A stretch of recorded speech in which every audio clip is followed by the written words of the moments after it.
Hello parent, अगर आप भी अपने बच्चे का एडमिशन है वो केंद्रीय विद्यालय में करना चाहते हैं तो ये वीडियो आपके लिए है। जी हाँ, इसके तहत जो बाल वाटिका 1 और बाल वाटिका 3 और जो फर्स्ट क्लास जो है उसके लिए जो एडमिशन फॉर्म है वो शुरू कर दिए गए हैं। एडमिशन की जो डेट है वो 7 मार्च से रखी गई है और अंतिम जो तिथि है वो 21 मार्च 2025 रखी गई है। तो इसके बीच के अंदर आप ऑनलाइन फॉर्म भर के है वो एडमिशन ले सकते हैं। अब अपन बात कर लेते हैं कि बाल वाटिका वाला कंसेप्ट क्या है, चूंकि इसके तहत एज ग्रुप की भी अपन बात करेंगे। तो जी हाँ, बाल वाटिका जो 1 है उसके लिए एज ग्रुप रखा गया है 3 से 4 साल। जी हाँ, अगर आपके बच्चे की उम्र अगर 3 से 4 साल के बीच के अंदर है तो आप बाल वाटिका 1 के अंदर उसका एडमिशन करा सकते हैं। और इसी के साथ ही साथ जैसे बाल वाटिका 3 है उसके लिए भी अगर आपके बच्चे की एज जो है वो अगर 5 से 6 के बीच में है तब आप उसका एडमिशन करा पाओगे। और इसी तरीके से फर्स्ट क्लास है जो पहली क्लास है उसमें एडमिशन के लिए आपके बच्चे की एज है वो 6 से 8 साल के बीच में होनी चाहिए।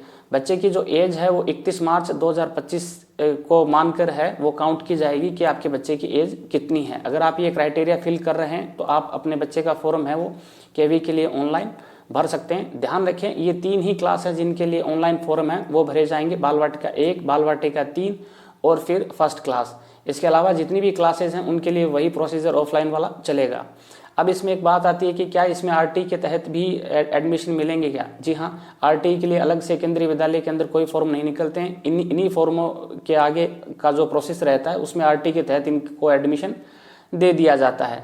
अब अपन बात करते हैं इसके अंदर कि इस फॉर्म को कौन कौन भर सकता है। जी हाँ, इस फॉर्म को है वो कोई भी भर सकता है, चाहे वो नौकरी कर रहा हो, चाहे वो सेंटर का कर्मचारी हो या फिर राज्य सरकार का कर्मचारी हो या कोई प्राइवेट जॉब वाला हो। इसके अंदर एक कास्ट भी मैटर नहीं कर रही, चाहे आप जनरल हो, एसटी, एससी, ओबीसी, ईबीसी, चाहे आप दिव्यांग, बीपीएल श्रेणी के कुछ भी हो, आप ये फॉर्म है वो अप्लाई कर सकते हैं। बस आपके बच्चे की जो एज है वो है बाल वाटिका 1 और बाल वाटिका 3 या फिर फर्स्ट क्लास के अकॉर्डिंग आपके बच्चे की एज है वो एडमिशन लेते टाइम में होनी चाहिए। चलिए बात करते हैं इसमें कौन से डॉक्यूमेंट फॉर्म भरते टाइम अपने को चाहिए। तो सबसे पहले बच्चे का जन्म प्रमाण पत्र चाहिए। जी हाँ, अगर आपके बच्चे का बर्थ सर्टिफिकेट आपने नहीं बना रखा है तो आप ये फॉर्म नहीं भर पाओगे। ये नहीं है कि आप आधार कार्ड के बेस पे ये फॉर्म भर पाओगे, नहीं, आपको बच्चे का जो बर्थ सर्टिफिकेट है वो तो चाहिए, ये नेसेसरी है। और दूसरा है जो उसके एक रंगीन फोटो। जी हाँ, ये जो 2 डॉक्यूमेंट है ये फॉर्म अपलोड करते टाइम में आपसे अपलोड करवाए जाएंगे। बाकी के जो डॉक्यूमेंट हैं उसके अंदर जो डिटेल लगी रहती है आप वो सिर्फ डिटेल भर के ये फॉर्म है वो फिलअप कर सकते हैं, मात्र 5 मिनट में, ज़्यादा बड़ा कोई फॉर्म नहीं है ये।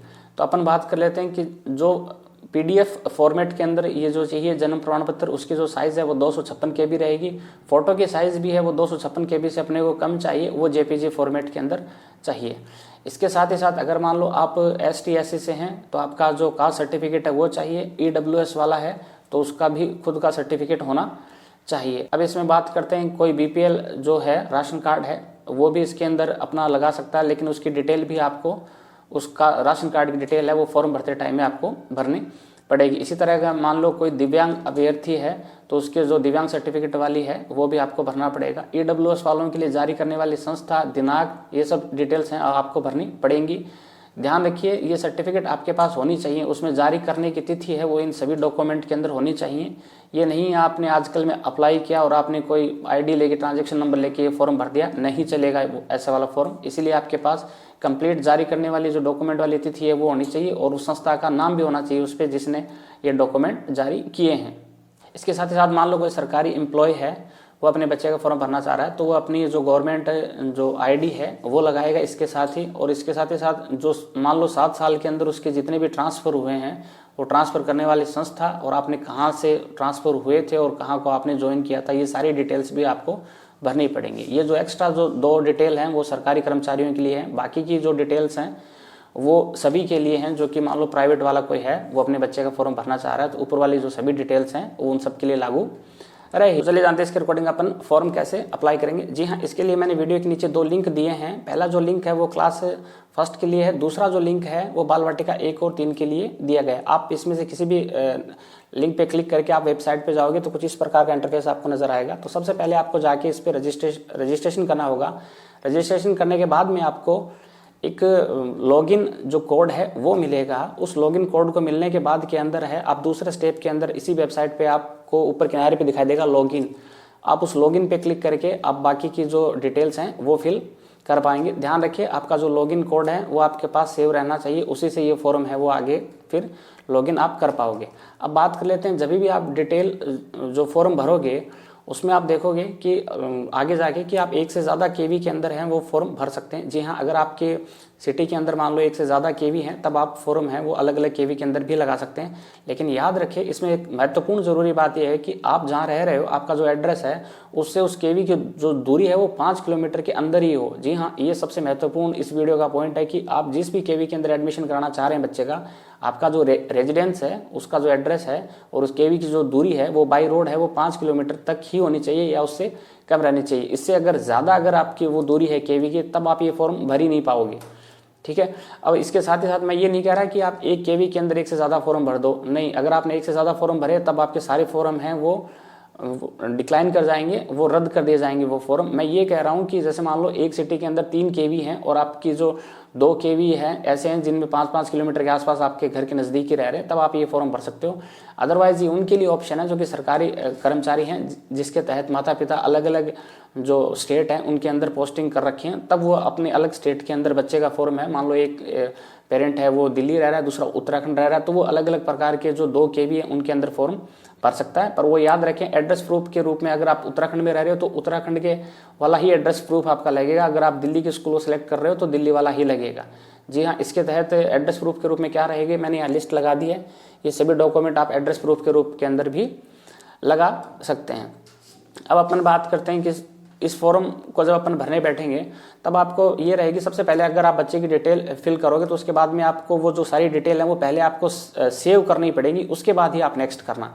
तो जब आप आगे फिल फॉर्म करते जाओगे तो आपको हर स्टेप के अंदर हैं वो अपनी जो डिटेल हैं वो हर पेज पे जो आ रही हैं वो आपको पहले सेव करनी रहेंगी, उसके बाद ही आप नेक्स्ट करते रहना। इस प्रकार आप ये कंप्लीट फॉर्म फिलअप कर लोगे। जी हाँ, इसके तहत फिर आपको लास्ट के अंदर एक एप्लीकेशन नंबर मिलेगा, तो आपको ये सुरक्षित करके रखना होगा। तो अब आपके पास 3 चीज़ें हो गई, मोबाइल नंबर, लॉगिन कोड और ये एप्लीकेशन नंबर। ये तीनों आपको एटलीस्ट कम से कम अप्रैल या जो मई जो फर्स्ट वीक है वहाँ तक आपको ये सेव करके रखने पड़ेंगे, क्योंकि आपके बच्चे का एडमिशन है वो वेटिंग लिस्ट में भी आ सकता है। अब देखते हैं कि जैसे आपने फॉर्म भर दिया तो अब प्रोविजनल लिस्ट जो आएगी, जी हाँ 25 मार्च को है वो क्लास फर्स्ट के लिए प्रोविजनल लिस्ट आएगी और 26 मार्च को है वो बाल वाटिका 1 और बाल वाटिका 3 के लिए प्रोविजनल लिस्ट आएगी।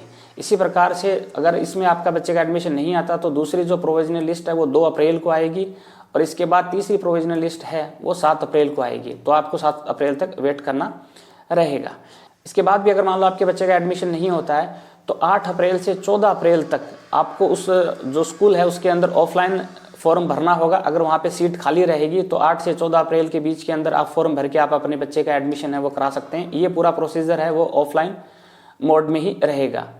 इस ऑफलाइन फॉर्म के बाद के अंदर जो अंतिम जो लिस्ट है वो 23 अप्रैल से 28 अप्रैल के बीच में आएगी और वो आपकी अंतिम लिस्ट होगी। इसके बाद अगर एडमिशन नहीं होगा तो फिर एडमिशन नहीं हो रहा, इस दरमियान इसका एडमिशन हो भी सकता है। तो आपको अपने जो डॉक्यूमेंट हैं वो ये मान सकते हो आप कि अप्रैल लास्ट तक हैं वो आपको सेव करके या संभाल के रखने पड़ेंगे। जैसा कि मैंने पहले बताया था, आपको लॉगिन आईडी, मोबाइल नंबर और एप्लीकेशन नंबर है, ये तीनों आपको सेव करके रखने पड़ेंगे।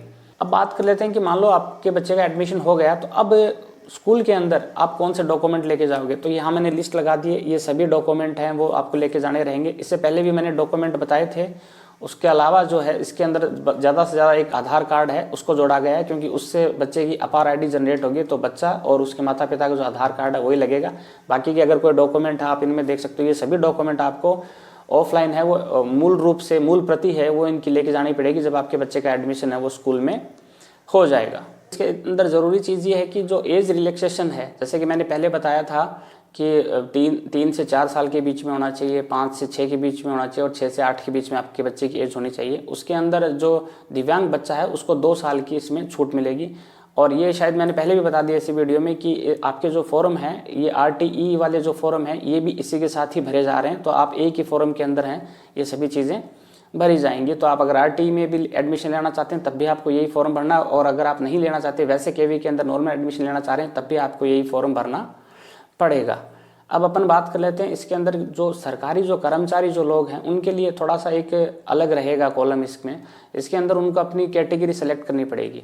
जी हाँ, कैटेगरी सेलेक्ट करने का मतलब ये है कि जैसे मान लो अगर मान लो फर्स्ट कोई कैटेगरी है इसके अंदर आप सेलेक्ट करते हो तो वो सेंट्रल जो कर्मचारी हैं केंद्रीय स्कूल के जो हैं उनको या फिर जो डिफेंस वाले जो हैं उनको फर्स्ट कैटेगरी में रखा गया है।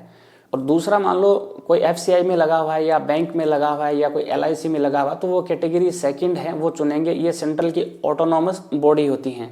अब बात कर लेते हैं हम कि कैटेगरी थर्ड के अंदर कौन से कर्मचारी आएंगे। इसके अंदर राज्य सरकार के सभी कर्मचारी आते हैं, जैसे कोई स्टेट के पुलिस वाला हुआ या फिर RS वाले हुए, ये सारे के सारे क्या हैं जो राज्य सरकार के जो स्थायी जो कर्मचारी हैं वो इस तीसरी कैटेगरी के अंदर आएंगे। चौथा जो सेक्टर है इसके अंदर जो कैटेगरी रखते हैं ये लोग, वो रखते हैं ये जो पब्लिक जो सेक्टर है इसके तहत तो जो यूनिवर्सिटीज़ वाले जो स्टाफ हुआ वो आता है और मेडिकल वाला जो स्टाफ है वो इसी में आएगा।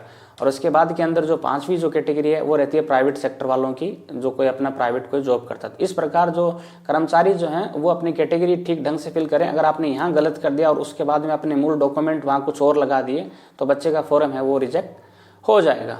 अब बात कर लेते हैं हम कि अभी तो बाल वाटिका 1 और बाल वाटिका 3 और फर्स्ट क्लास के लिए तो ऑनलाइन फॉर्म हो गए, बाकी की जो क्लासें रह गई हैं सेकंड क्लास से लेकर 9th क्लास तक उनका एडमिशन अपन कैसे लेंगे उसमें। तो इसके लिए ऑनलाइन प्रोसीजर नहीं है, आपको इसके लिए ऑफलाइन ही फॉर्म भरना पड़ेगा। और इसके ऑफलाइन फॉर्म भरने की जो डेट है वो 2 अप्रैल से 11 अप्रैल 2025 के बीच में रखी गई है। तो आप अपने नज़दीकी KV विद्यालय जो कि आपके एड्रेस से 5 किलोमीटर दूरी के भीतर हो वहाँ जाके आप ऑफलाइन पता कर सकते हैं कि इस क्लास के अंदर कौन सी सीटें खाली हैं और 2 अप्रैल से 11 अप्रैल के बीच में आप ये फॉर्म भर सकते हैं। अब एक इसमें बात कर लेते हैं कि फीस क्या रहेगी। जी हाँ, बाल वाटिकाओं के लिए क्वार्टरली जो फीस है वो 500 रुपये रहेगी। इसके साथ ही साथ जिन बच्चों का RTE के अंदर एडमिशन हो जाता है उनके लिए जो बाल वाटिका से लेकर 8th क्लास तक की जो पढ़ाई है वो निःशुल्क करवाई जाएगी।